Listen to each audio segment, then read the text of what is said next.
வணக்கம். திசைகளின் 10 மணி செய்திகள். ஜோஹர் தேர்தல். எந்தவொரு கூட்டணியுடனும் இணைந்து ஆட்சி அமைக்க மாட்டோம். ஆன் ஹஃபீஸ் காசி உறுதி.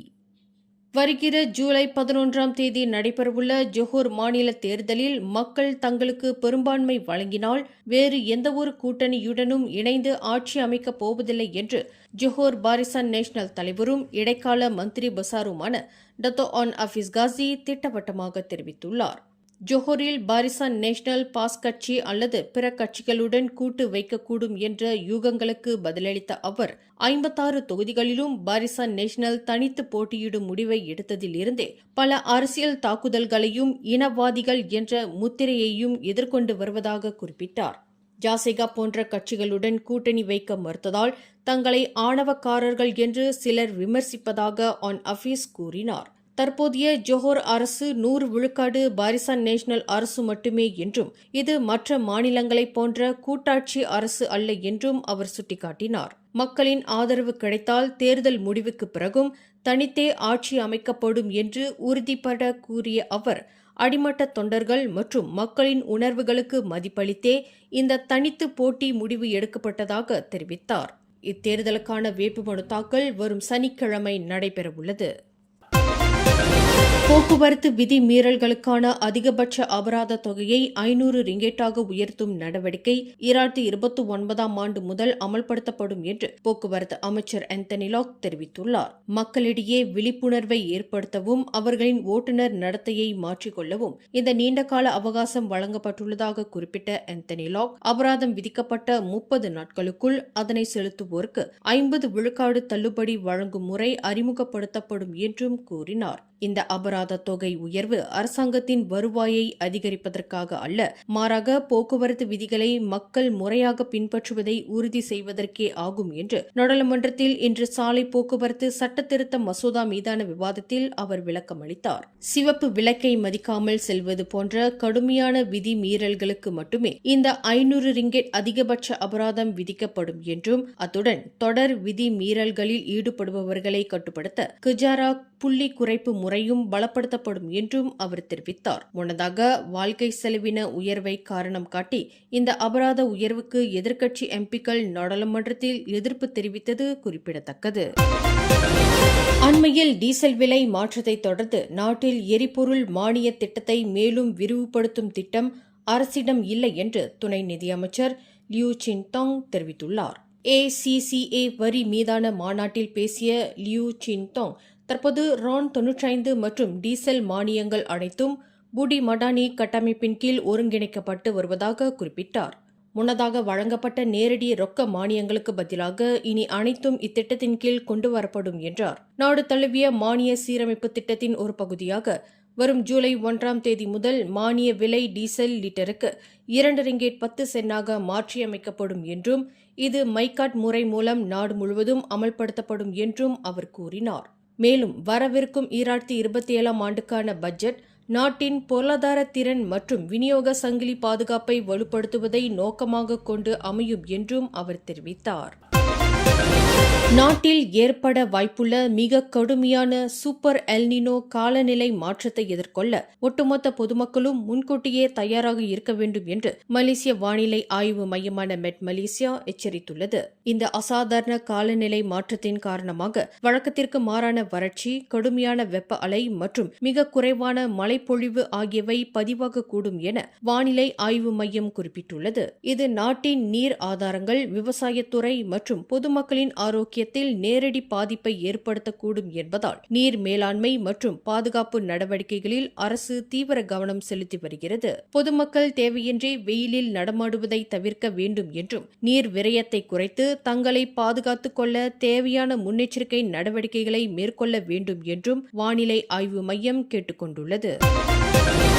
தாம் நாடாளுமன்ற உறுப்பினராக இருக்கும் சிகாமட் நாடாளுமன்ற தொகுதியின் ஒட்டுமொத்த வளர்ச்சிக்கும் புதிய மேம்பாட்டு திட்டங்களுக்கும் கூடுதல் நிதியை பெற்றுத்தர தாம் தொடர்ந்து பாடுபட போவதாக தேசிய ஒற்றுமைத்துறை துணை அமைச்சர் யுனேஸ்வரன் ராமராஜ் தெரிவித்தார். இன்று சிகாமட் டத்தாரன் சிகாமட்டில் நடைபெற்ற நம்மோடு மடானி திட்டம் எனும் மக்கள் சந்திப்பு நிகழ்வில் பேசிய போது யுனேஸ்வரன் ராமராஜ் இந்த உத்தரவாதத்தை அளித்தார். அரசாங்கத்தின் மக்கள் நலத்திட்டங்கள் மற்றும் பல்வேறு சலுகைகளை நேரடியாக பொதுமக்களிடம் கொண்டு சேர்க்கும் ஒரு பாலமாக இத்திட்டம் செயல்படுவதாக குறிப்பிட்ட யோனேஸ்வரன், நாட்டின் பல்லின சமூகங்களுக்கிடையிலான நல்லிணக்கத்தை வலுப்படுத்தவும் அண்டை வீட்டு உறவுகளை மேம்படுத்தவும் கம்போங் ருக்குன் தங்க அமைப்புகள் மிக முக்கிய பங்காற்ற வேண்டும் என்று வலியுறுத்தினார். மக்களின் தேவைகளை அறிந்து சேவை செய்வதே மடானி அரசாங்கத்தின் முதன்மை நோக்கம் என்றும், சிகாமட் மக்களின் வாழ்க்கை தரத்தை உயர்த்துவதற்கான சமூக பொருளாதார நடவடிக்கைகள் தொடர்ந்து முன்னெடுக்கப்படும் என்றும் துணை அமைச்சர் தனது உரையில் சுட்டிக்காட்டினார்.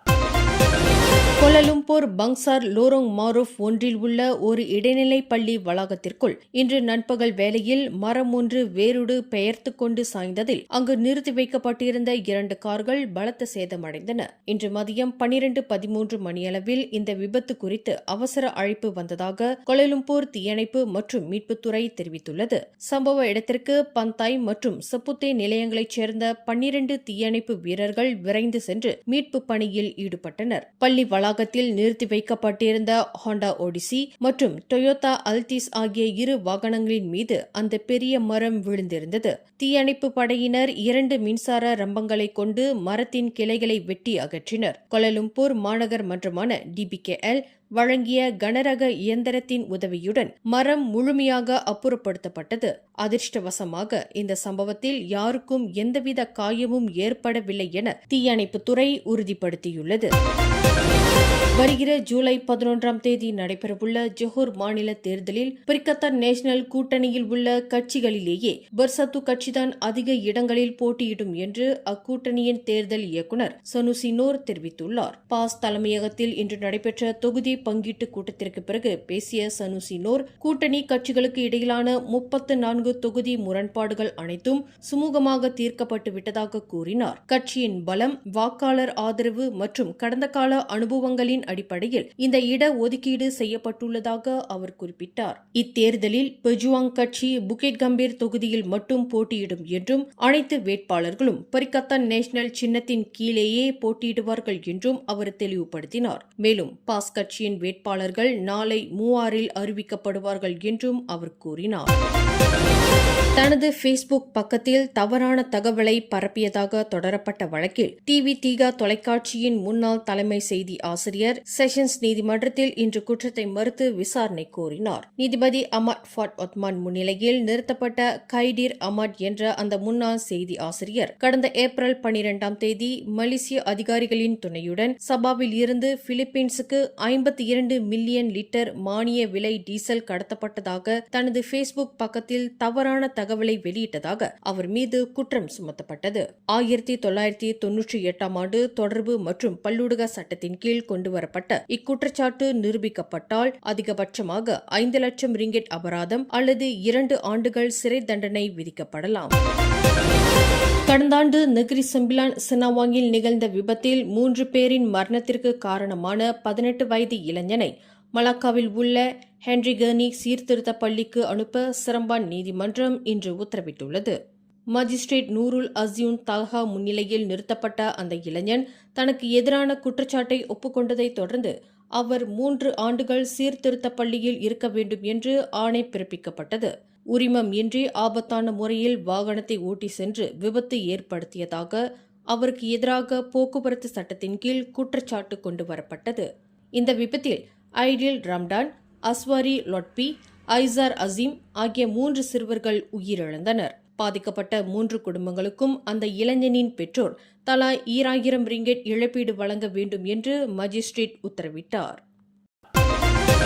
சமூக ஊடகங்கள் வாயிலாக திரங்கானு அரச குடும்பத்தினருக்கு எதிராக அவதூறான மற்றும் அச்சுறுத்தல் விடுக்கக்கூடிய பதிவுகளை இட்டதாக தொடரப்பட்ட 5 வழக்குகளில் குற்றம் சாட்டப்பட்ட நபர் செப்பாங் செஷன்ஸ் நீதிமன்றத்தில் இன்று தன் குற்றத்தை ஒப்புக்கொண்டார். அஸ்மான் ஹக்கீம் அசானுடீன் என்ற அந்த 35 வயது நபர் கடந்த பிப்ரவரி மாதம் தனது எக்ஸ் பக்கத்தில் இந்த அவமதிப்பு பதிவுகளை வெளியிட்டதாக 1998ஆம் ஆண்டு தொடர்பு மற்றும் பல்லூடக சட்டத்தின் கீழ் குற்றம் சாட்டப்பட்டார். அந்த நபர் தனது குற்றத்தை ஒப்புக்கொண்டதைத் தொடர்ந்து நீதிபதி அமாட் ஃபாட் ஒத்மான் அந்த நபரின் மனநிலை குறித்து ஆய்வு செய்ய அவரை அரசு மருத்துவமனைக்கு அனுப்பி வைக்க உத்தரவிட்டார். இக்குற்றச்சாட்டின் கீழ் அதிகபட்சமாக 5 லட்சம் ரிங்கெட் வரை அபராதம், 2 ஆண்டுகள் வரை சிறை தண்டனை அல்லது இரண்டும் விதிக்கப்பட வாய்ப்புள்ளது. மாமன்னர் சுல்தான் இப்ராஹிம் குறித்து ஃபேஸ்புக் பக்கத்தில் அவதூறான கருத்து வெளியிட்ட பாதுகாவலர் ஒருவருக்கு குச்செங் செஷன்ஸ் நீதிமன்றம் இன்று 8 மாத சிறை தண்டனையும் 50,000 ரிங்கெட் அபராதமும் விதித்தது. நீதிபதி ஐரிஸ் அவேன் ஜான் முன்னிலையில் குற்றஞ்சாட்டப்பட்ட 46 வயதுடைய ராடன் நொர்ஹக்கீம் ராடன் இப்ராஹிம் என்ற அந்த பாதுகாவலர் தனக்கு எதிரான குற்றத்தை ஒப்புக்கொண்டார். அவர் அபராத தொகையை செலுத்த தவறினால் மேலும் 2 மாதங்கள் சிறை தண்டனை அனுபவிக்க வேண்டும் என்றும் நீதிபதி உத்தரவிட்டார். கடந்த ஆண்டு பிப்ரவரி 12ஆம் தேதி பிரபலமான செய்தி பக்கத்தின் பின்னூட்ட பகுதியில் அரச பரிபாலனத்திற்கு எதிராக எதிர்மறையான எண்ணங்களை தூண்டும் வகையில் இக்கருத்தை பதிவிட்டதாக தொடர்பு மற்றும் பல்லூடக சட்டத்தின் கீழ் அவர் மீது குற்றம் சாட்டப்பட்டது. பொதுமக்களின் நலனை கருத்தில் கொண்டே இந்த தீர்ப்பு வழங்கப்படுவதாகவும் அவர் ஒட்டுமொத்த மலேசியர்களிடமும் மாமன்னரிடமும் மன்னிப்பு கேட்க வேண்டும் என்றும் நீதிபதி தமது தீர்ப்பில் குறிப்பிட்டார்.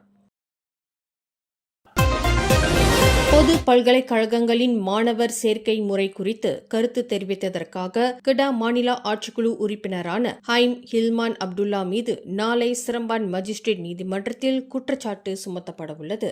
நாளை காலை 9 மணிக்கு தாம் நீதிமன்றத்தில் நிறுத்தப்படவிருப்பதாக தனது ஃபேஸ்புக் பக்கத்தில் தெரிவித்துள்ள ஜிட்ரா சட்டமன்ற உறுப்பினரான அவர், இனம் பாராமல் அனைத்து மலேசியஸ் குழந்தைகளுக்கும் நியாயமான கல்வி வாய்ப்புகள் கிடைப்பதை உறுதி செய்ய தாம் தொடர்ந்து குரல் கொடுப்பதாக குறிப்பிட்டுள்ளார். குறிப்பாக B40 மற்றும் M40 குடும்பங்களைச் சேர்ந்த இளைஞர்களின் கல்வி வாய்ப்புகளில் உள்ள வெளிப்படைத்தன்மை குறித்தே தாம் கேள்வி எழுப்பியதாக அவர் கூறினார். முன்னதாக ஜூன் 13 அன்று ஹைம் ஹில்மான் ஆற்றிய உரையின் மூலம் நாட்டின் ஒட்டுமொத்த உயர்கல்வித்துறையின் மீதும் தகுதியின் அடிப்படையில் தேர்வான பல்லாயிரக்கணக்கான மாணவர்களின் மீதும் அவதூறு பரப்பும் வகையில் பேசியதாக கூறி உயர்கல்வி அமைச்சு ஜூன் 15 அவர் மீது சட்ட நடவடிக்கை எடுக்க ஆலோசித்து வந்தது குறிப்பிடத்தக்கது. மேலும் செய்திகளை தெரிந்து கொள்ள கீழே இருக்கும் பெல் பட்டனை அழுத்துங்கள். உங்கள் மகிழ்ச்சியை வெளிப்படுத்த லைக் மற்றும் ஷேர் செய்யுங்கள். தொடர்ந்து திசைகளோடு இணைந்திருக்க சப்ஸ்கிரைப் செய்யுங்கள்.